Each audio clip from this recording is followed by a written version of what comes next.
Desde os primórdios da humanidade, a pergunta sobre o que acontece após a morte tem intrigado o coração e a mente das pessoas.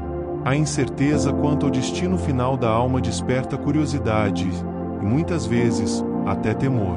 No entanto, a razão para essa inquietação profunda reside no fato de que o ser humano não foi originalmente criado para morrer. Deus nos formou para vivermos eternamente ao seu lado, desfrutando de uma existência plena e feliz. Porém, esse plano perfeito foi interrompido pelo pecado. Quando a humanidade escolheu desobedecer a Deus, afastou-se de Deus e, consequentemente, perdeu o acesso à fonte de toda a vida. Essa separação teve um impacto irreversível. A mortalidade passou a ser uma realidade para todos. Para impedir que o ser humano vivesse eternamente em um estado de pecado, Deus retirou dele o acesso à árvore da vida, conforme descrito em Gênesis. Dessa forma, a morte tornou-se parte da experiência humana, um resultado direto do rompimento da comunhão com o Criador. Mesmo diante dessa triste realidade, Deus não abandonou a humanidade ao seu destino mortal. Em seu infinito amor e misericórdia, Ele estabeleceu um plano de salvação para restaurar a vida eterna perdida. Esse plano teve seu ponto central na vinda de Jesus Cristo ao mundo. Para resgatar a humanidade da condenação do pecado, Jesus voluntariamente entregou sua vida na cruz, assumindo o castigo que, por justiça, pertencia a nós. Sua morte substitutiva satisfez as exigências da lei divina, oferecendo a todos uma nova chance de reconciliação com Deus. Aqueles que depositam sua fé em Cristo recebem o dom da justificação. Isso significa que, apesar de nossa natureza pecaminosa, somos considerados justos diante de Deus por meio do sacrifício de Jesus. No momento em que o aceitamos como Salvador pessoal, iniciamos uma jornada de transformação espiritual, conduzidos pelo Espírito Santo. Esse processo, chamado de santificação, molda nosso caráter e nos prepara para a vida eterna ao lado de Deus. Quando Jesus retornar, esse plano de salvação será finalmente consumado. O pecado será erradicado e todos aqueles que o aceitaram como Senhor e Salvador receberão a dádiva da imortalidade. Se o ser humano possuísse uma alma imortal, a necessidade do sacrifício de Cristo seria anulada. Afinal, se todos simplesmente fossem para o céu ao morrer, Deus poderia aguardar a chegada natural de cada um ao paraíso. Da mesma forma, se os ímpios fossem imediatamente condenados ao inferno, não haveria necessidade de um juízo final estabelecido para um tempo futuro. A Bíblia ensina que o ser humano é um ser integral, composto por 3 dimensões interligadas: o corpo físico, a mente, compreendendo emoções, pensamentos e consciência, e a espiritualidade, nossa conexão com Deus. Essa concepção holística é mencionada em 1 Tessalonicenses. Diferentemente da visão dualista de um espírito independente do corpo, as Escrituras revelam que essas 3 partes não podem ser separadas de forma autônoma. Isso significa que, quando uma pessoa morre, seu ser como um todo deixa de existir. Além disso, a Bíblia descreve a morte como um estado de inconsciência, comparável a um sono profundo e sem sonhos. Deus declara: porque tu és pó e ao pó tornarás. Da mesma forma, Eclesiastes afirma: todos vão para o mesmo lugar, todos procedem do pó e ao pó tornarão. Esses versículos deixam claro que, ao falecer, o ser humano não vai diretamente para o céu ou para o inferno, mas simplesmente retorna à matéria de onde foi formado. Como a humanidade perdeu o acesso à árvore da vida, a morte passou a ser um estado de inatividade completa. É apenas pela ressurreição, prometida por Cristo, que aqueles que dormem no pó da terra voltarão a viver. Deus não deseja apenas resgatar um espírito desencarnado, mas restaurar o ser humano em sua totalidade, corpo, mente e alma, para que possa desfrutar da eternidade ao seu lado.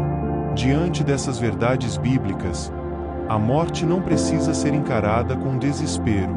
Embora seja um momento de separação e tristeza, não é o fim definitivo. Cristo prometeu que retornará para despertar aqueles que dormem no pó da terra e conceder-lhes a imortalidade. Essa é a esperança que sustenta os que creem, um reencontro glorioso na eternidade, onde a morte deixará de existir e a alegria será plena. Até lá, a certeza da ressurreição nos conforta, pois sabemos que, no tempo de Deus, Ele cumprirá suas promessas e trará de volta vida àqueles que nele confiaram. A diferença entre alma e espírito é um dos temas mais debatidos na teologia cristã. Para entender isso de forma clara e simples, vamos analisar o que a Bíblia diz sobre cada um desses conceitos.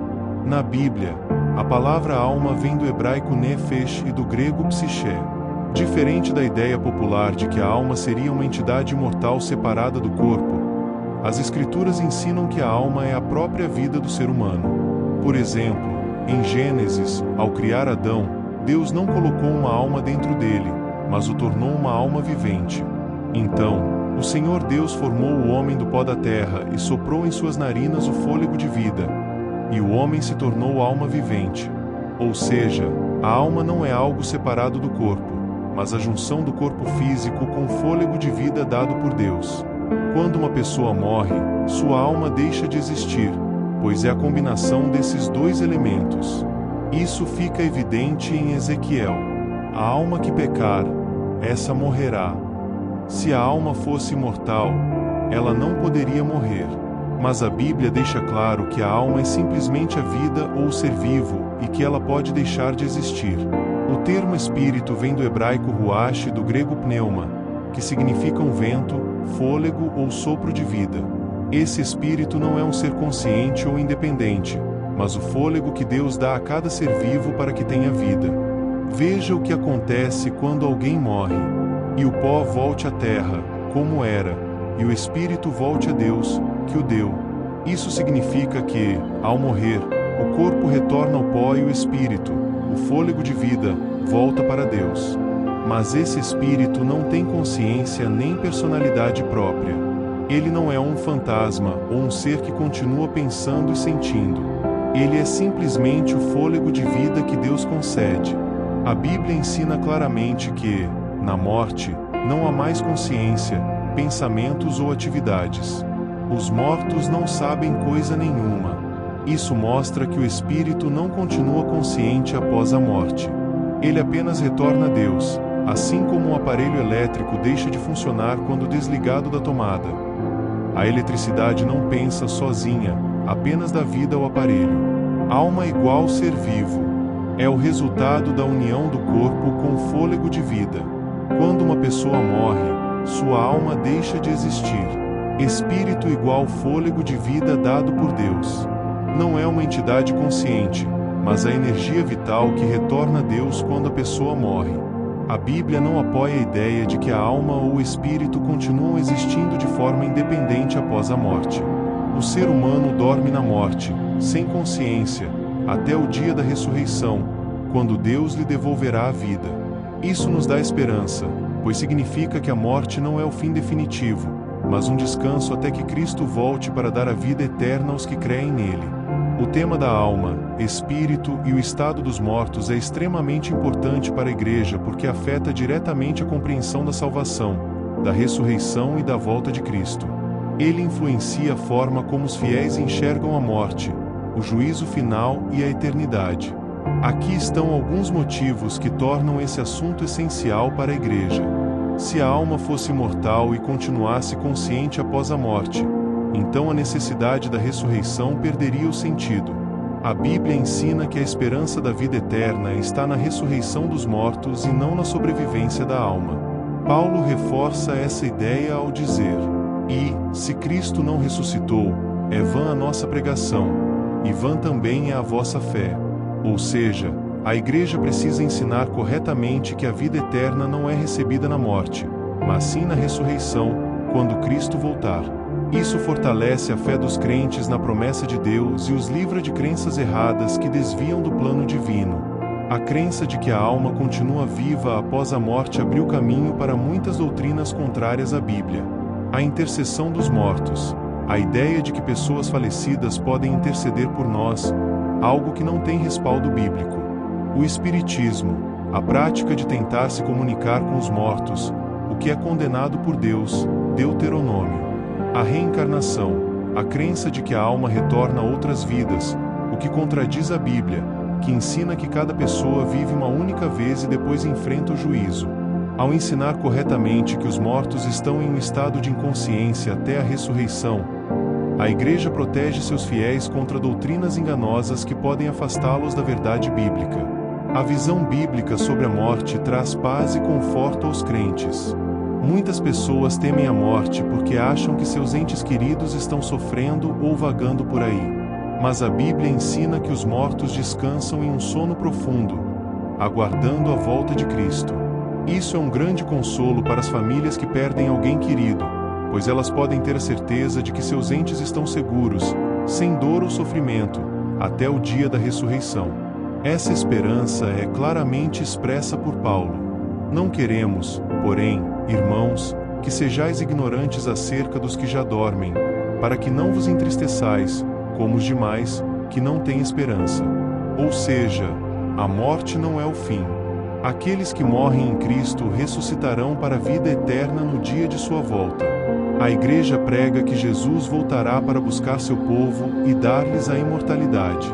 Mas se a alma já fosse imortal, então não haveria necessidade da segunda vinda de Cristo para ressuscitar os mortos.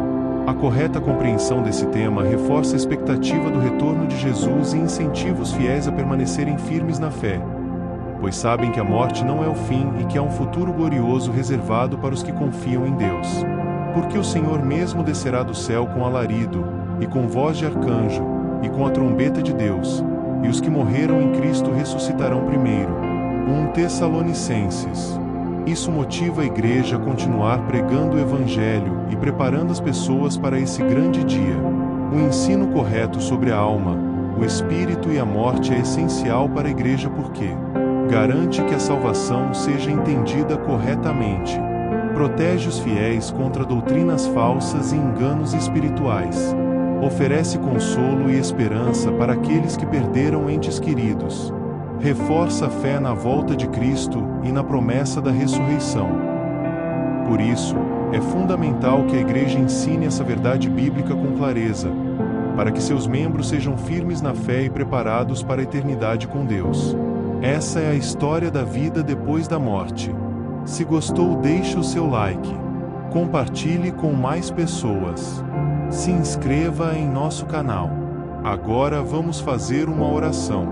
Diante de Ti nos colocamos com humildade, reconhecendo que Tu és o Deus da eternidade, aquele que nos formou do pó e nos soprou o fôlego da vida.